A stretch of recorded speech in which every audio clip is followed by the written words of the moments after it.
Hello friends, welcome to the new episode of my channel. আমি সৌম্যজিৎ। আজকে আমি করব মিশন ইম্পসিবলের রিভিউ, তবে সেটা হলিউড ছবির বিশাল বড় ফ্যানকে নিয়ে, সেটা স্বর্ণজ্যোতি দা। তো একসাথে মিশন ইম্পসিবলের রিভিউ করব।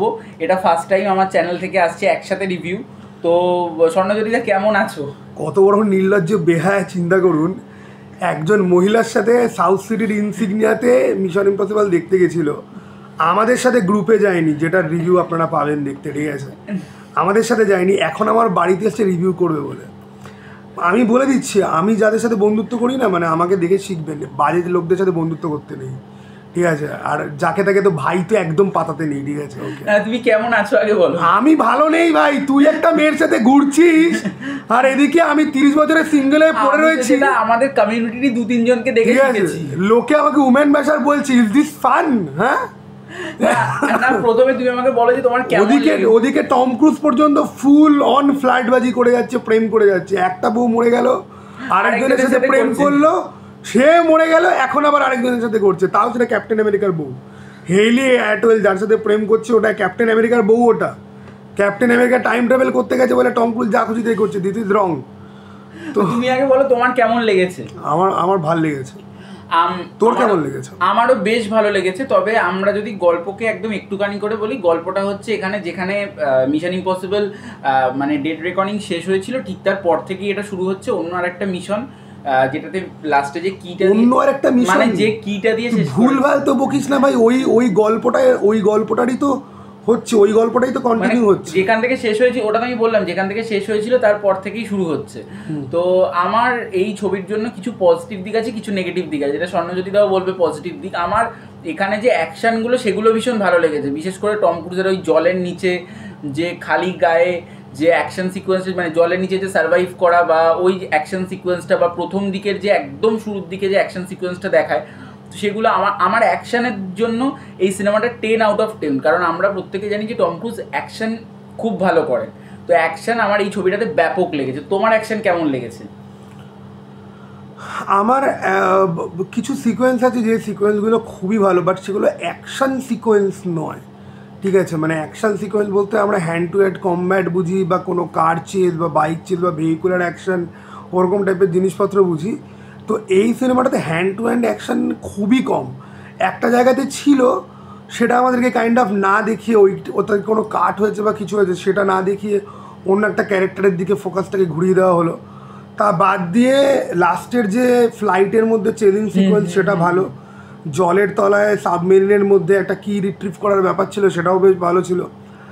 এবং ঠিকঠাক, বাট খুব পালস পাউন্ডিং বা ওয়াও মোমেন্ট যে হলে হয় না, যে লোকজন দেখে চিৎকার করে, সেরকম কোনো মোমেন্ট, গুজবাম পড়তি মোমেন্ট কিন্তু নেই। তবে আমি বারবার যেটা বলছি, অন্য ভিডিওতেও আমি অন্য প্রত্যয় বা ইয়ের সাথে বানিয়েছি, তাতেও বলেছি যে মিশন ইম্পসিবলের জিনিসটা কি, যে ইম্পসিবল সিনারিওর মধ্যে দিয়ে ওরা কী করে নিজেদের কাজ হাসিল করে বেরিয়ে যাচ্ছে। তো সেইটা কিন্তু ভাই এখানে কিছু সেগমেন্ট রয়েছে যেগুলোতে রিয়েলি মনে হয় যে ভাই এখান থেকে কি করে কাজ করে ওরা বেরিয়ে যাবে, ওরা জিতবে কি করে। তো সাসপেন্সটা কিন্তু দারুণ, ঠিক আছে? এবং খুব টান, ওকে, খুব টান ব্যাপার স্যাপার, এবং প্রচুর নস্টালজিক প্রচুর মোমেন্ট আছে। একদম শুরুতে প্রেসিডেন্টের একটা চিঠি দিয়ে শুরু হয়, যেটা ইথানের কাছে এসে পৌঁছায়। সেটা ওই সিনটাকে যেভাবে ইথানের পাস্টের জিনিসপত্র সাথে দেখিয়ে কি কানেকশন, সেটাকে পুরো যে সিনটাকে যেভাবে এস্টাবলিশ করা হয়েছে, সেটা দুর্দান্ত হয়েছে। মানে প্রপারলি ওই ইমোশনটা কাজ করে। আর এখানে নস্টালজিয়া ফ্যাক্টরের জন্য প্রচুর পুরনো ক্যারেক্টার আছে। একটা পুরনো ক্যারেক্টার আছে যাকে এখানে দেখিয়ে পুরো গল্পটাকে পুরো টাই আপ করা হয়েছে, যে কী কানেকশন। ফলে যারা পুরো ব্লাইন্ডলি চলে যাবে যে আগেরগুলো দেখার দরকার নেই, তারা কিন্তু কেস খাবে। আগের সিনেমাগুলো শুধু দেখতেও হবে, মনেও রাখতে হবে, তবে এখানে কিছু কিছু জিনিস কিন্তু বুঝতে পারা যাবে, নাহলে কিন্তু বোঝা যাবে না, ঠিক আছে? তা বাদ দিয়ে আমি বলবো যে এটা একটা ফেয়ারওয়েল সিনেমা হিসাবে যতটা বোমবাস্টিক হওয়া উচিত ছিল ততটা হয়তো হয়নি, কিন্তু হ্যাঁ, মিশন ইম্পসিবল নামটাকে কিন্তু জাস্টিফাই করে।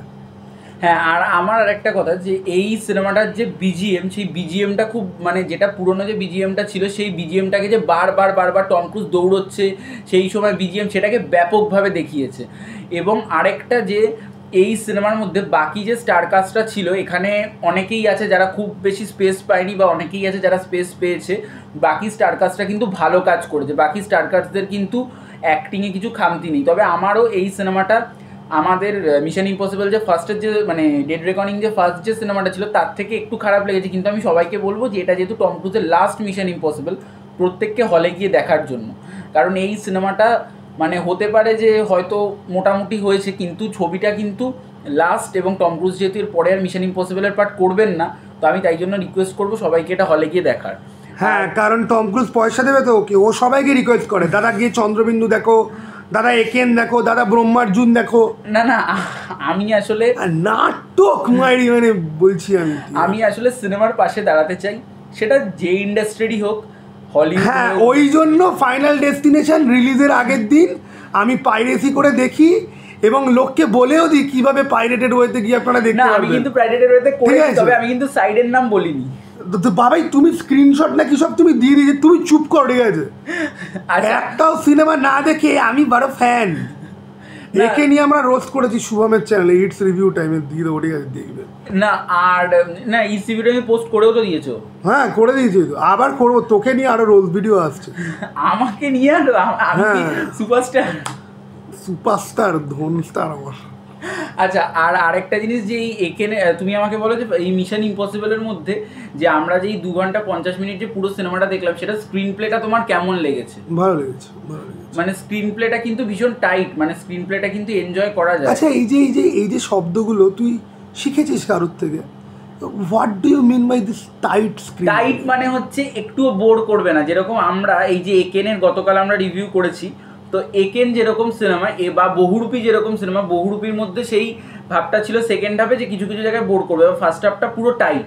আর একেন বা মিশন ইম্পসিবল এটা যেন এই যে তুমিও তো কিছুক্ষণ আগে বললে মানে বসিয়ে রাখবে হলে, মানে পুরো মানে গুজবাম্পস হয়তো দেবে না, বাট বসিয়ে রাখবে হলে। আমি সেটাই বলছি যে সেই স্ক্রিন প্লেটাই টাইট। ভরদ্বাজ রঙ্গন আমাদের রিভিউ যদি কোনোদিন ভুল করেও যদি দেখে, যদি বাংলা যদি বোঝে, বলবে যে ভাই এই ছেলেগুলো ভাই। আচ্ছা, আমি রিভিউ করা ছেড়ে দেবো এদের দেখে। আচ্ছা, তুমি আমাকে বলো ক্যামেরার কাজ তোমার কিরকম লেগেছে? ওই যে সেই একটা তোমার জায়গা, হলিউডের সিনেমার ক্যামেরার কাজ নিয়ে কথা বলার কোনো লাভ নেই। ওদের ক্যামেরার কাজ সবসময় দারুণ হয়, ওদের ক্যামেরার কাজ নিয়ে কিছু বলার নেই। আর কালার গ্রেডেশন, কালার গ্রেডিং এই সিনেমার জন্য ওভাবে আলাদা করে কালার গ্রেডিং এর ওটা ফাইনাল ডেস্টিনেশনে ছিল। কালার গ্রেডিং সব দেখ, সমস্ত সিনেমারই একটা বেসিক কালার গ্রেডিং করা হয়, বাট খুব মুডি ইমোশনাল সিনেমা বা কোনো একটা সিনকে খুব কোনো কিছু একটা ইভোক করার জন্য বানানো হয়েছে, সেখানে কালার গ্রেডিংটা বহুমাত্রায় কাজ করে। যেরকম হরর সিনেমাতে বা কোনো রকম সাইকোলজিক্যাল থ্রিলারে বা কোনো রকম মার্ডার মিস্ট্রিতে, ঠিক আছে? বা এই যেরকম ডেয়ার ডেভিলে যখন বেঞ্জামিন পয়েন্ট এক্সট্রাকে দেখানো যখন হচ্ছে, তখন কেন বারবার ব্লু কালার ইউজ করা হচ্ছে? তো কালারের পারপাস থাকে না। মিশন ইম্পসিবল এটা একটা টাইট, সরি আমিও টাইট বলে ফেলছি, মিশন ইম্পসিবল একটা মানে কি বলবো, এটা একটা adventure, globe trotting adventure spy drama film, ঠিক আছে? সেখানে বেসিক্যালি আমাদেরকে ড্রেড ফিল করানো হবে আর হিরোইক ট্রাইউম্ফ হবে, ঠিক আছে? ফলে এখানে ওরকমভাবে কালার গ্রেডিং ওরকম কোনো ইয়ে লাগে না। আচ্ছা, আর এই ছবিটার ক্ষেত্রে তোমার নেগেটিভ পয়েন্ট কী কী লেগেছে? নেগেটিভ পয়েন্ট আমার হাউএভার যেটা মনে হয়েছে যে মিশন ইম্পসিবলের পুরোনো সিনেমাগুলোতে অ্যাকশনের যে কোয়ালিটি থাকতো, আমি হ্যান্ড টু হ্যান্ড কম্ব্যাটের কথা বলছি বা ভেহিকুলার চেজের কথা আমি বলছি, এখানে ওর কোনো কিছু একটা রিট্রিভ করতে যাচ্ছে, সেইগুলো যথেষ্ট সাসপেন্সের, ঠিক আছে? বা ও খুব ডেডলি সিচুয়েশনের মধ্যে পড়ছে, সেটা ঠিক আছে, কিন্তু তার মধ্যে ওই বেসিক অ্যাকশান যে কোশ্চেনটা সেটা কিন্তু মিসিং। এবং সিনেমাটা যেহেতু লম্বা না, তাই মনে হয় যে ভাই ফিজিক্যাল লেভেলে ওদের কাছে সেরকম কোনো চ্যালেঞ্জ নেই। ফিজিক্যাল লেভেলে চ্যালেঞ্জ যেগুলো আছে সেগুলো খুব ফাস্ট অ্যান্ড কুইক। মানে আমি বলছি ফল আউটের একটা সিন আছে যে বাথরুমের মধ্যে হেনরি ক্যাভিল আর ও একটা এজেন্টের সাথে মারামারি করছে। না এখানেও তো একটা সিন আছে, আমি কোনো স্পয়লার দিচ্ছি না, যে টম ক্রুজ যখন সে আর সেই ওই জিম করার যে মেশিনগুলো থাকে তখন যেরকম করছে। হ্যাঁ ওইটাই বলছি যে ওই সিনগুলো ভালো, মানে তুই বল না যে ফল আউটের ওই বাথরুমে ওই ফাইট সিকোয়েন্সটা নিয়ে কত লোকে রিভিউ করেছে, সিনটা খুব ভাইরাল হয়েছিল। এখানে একটা সিন আছে ওরকম একটা সাবমেরিনের মধ্যে, কিন্তু সিনটা তোমার মনে দাগই কাটবে না, মানে অ্যাকশন কোরিওগ্রাফিটা একেবারেই ভালো নয়, মানে আলাদা করে ওটা তোমাকে প্লিজ করতেই পারে না, ঠিক আছে। বা অথবা ক্লাইম্যাক্সে আমি যদি বলি, ক্লাইম্যাক্সে ইমোশনাল, কিন্তু ক্লাইম্যাক্সে সেখানে গোলাগুলি ছোড়াও হচ্ছে, সেখানে কার চেজও হচ্ছে, প্লেনের চেজটা দেখতে ভাল লাগে, কিন্তু কার চেজটা খুব শর্ট এবং ফিলই করা যায় না। গোলাগুলির যে সিনগুলো আছে সেগুলো ঠিক ফিল করা যায় না, আর হ্যান্ড টু হ্যান্ড কম্ব্যাটের তো কোনো রকম জায়গায় নেই। আর এই ছবিটার ডিরেকশন নিয়ে তুমি কি বলছো? আমার ক্ষেত্রে কিন্তু ডিরেকশন মনে হচ্ছে আগের পার্টগুলোর অনেক বেটার ছিল। টু বি ভেরি অনেস্ট আমি বলি, এই ফ্র্যাঞ্চাইজির এখনও অবধি বেস্ট সিনেমা ওই কোথাও না কোথাও গিয়ে ফল আউট আর ঘোষ প্রোটোকলই সবাই বলবে। This is a good film, but যখন তুমি প্রিভিয়াস ফিল্মগুলোর সাথে কম্পেয়ার যখন করছো তখন কিন্তু কোয়েশ্চেন অ্যারাইজ করবে এবং উইক পয়েন্টগুলো কিন্তু রিভিল হবে। ওকে, তো দাদা যেটা বললো যে নেগেটিভ পয়েন্ট, সেটা আমি অনেকটা জায়গায় সেম। আর আমি তো আমার পজিটিভ পয়েন্ট যেগুলো লেগেছে, তুই আগে আমাকে এটা বল, তুই আগের 7খানা সিনেমা দেখেছিস? আমি আগে 7খানা সিনেমা রিয়েলি দেখেছি, আমি লকডাউনের সময় কমপ্লিট করেছিলাম। আর ওই 7খানা সিনেমা যেটা ছিল তার মধ্যে এই কোনো পার্টি আমি হলে দেখতে যাইনি, শুধু এই যে এর যে আগের পার্টটা সেটা একমাত্র আমি হলে গেছিলাম, আর একটাও হলে যাইনি। আর হলে যাওয়ার তখন বয়সও ছিল না। তো তো যাই হোক, এইটাই ছিল আমাদের রিভিউ। তো যাওয়ার আগে তুমি যদি দর্শকদের উদ্দেশ্যে কিছু বলে দাও। যাওয়ার আগে দর্শকদের উদ্দেশ্যে আমি একটাই কথা বলে দেবো, যে যেই ছেলে বন্ধুদের মধ্যে যে গ্রুপ, বন্ধুদের যে গ্রুপ, যে সেখানে যেই ছেলে সেই গ্রুপকে উপেক্ষা করে অন্য কোনো মেয়ের সাথে সিনেমা দেখতে যায়, আরে সেই ছেলেকে বয়কট করুন। না, এবং সবাই গিয়ে সোমবার কমেন্ট বক্সে জিজ্ঞাসা করুন যে মেয়েটা কে ছিল, তোমার প্রেম করার বয়স হয়েছে, হ্যাশট্যাগ সৌম্য, এটা তোমার প্রেম করার বয়স নয়, না না এরকম ভাবে লিখুন। অ্যাকচুয়ালি সেরকম কিছু ব্যাপার নয়। তো সিনেমা আমি একটু বড় পর্দাতেই দেখতে পছন্দ করি, মানে এরকম ধরনের সিনেমা, মানে শুধুমাত্র ফাইনাল ডেস্টিনেশন আমি পাইরেসি করে দেখে রিভিউ করে দিই রিলিজ করার আগে। না, আর না ফাইনাল ডেস্টিনেশনের পার্টের যে আমি খুব মানে বড় ফ্যান সেরকম না, তবে ভূতের কাজগুলোর আমি ফ্যান। ভূতের কাজের ফ্যান কিছু বলছি না আমি, জানি। আচ্ছা যাই হোক, আজকের মতো চলি, দেখা হচ্ছে পরবর্তী ভিডিওতে। কালকে আবার ইন্টারভিউ আসছে, খুব বড় সড়ো। রোহানদা রোহানদাটাকে আমাদের ব্রহ্মা অর্জুনের হিরো। আচ্ছা আচ্ছা আচ্ছা, অনিন্দদা দিয়েছে। অনিন্দদার অলরেডি চলে এসছে আমার চ্যানেলে, অনিন্দদা চলে এসছে। আর অলরেডি প্রিয়াঙ্কাদির, মানে ব্রহ্মা অর্জুনের যে নায়িকা আমাদের দিদি প্রিয়াঙ্কাদিরও ইন্টারভিউ চলে এসছে। এবার রোহানদারটা বাকি, রোহানদার কালকে আসছে ইন্টারভিউ, এবং ফাটিয়ে আমার চ্যানেল থেকে প্রমোশন হবে। এত নায়িকার সাথে তুই যে ইন্টারভিউ করছিস তাদেরকে তো বলতে তো পারিস আমার একটা দাদা আছে সিঙ্গেল, একটু কথা বলবে। না ঠিক আছে, চলো দেখা হচ্ছে পরবর্তী ভিডিও, ততক্ষণের জন্য টাটা।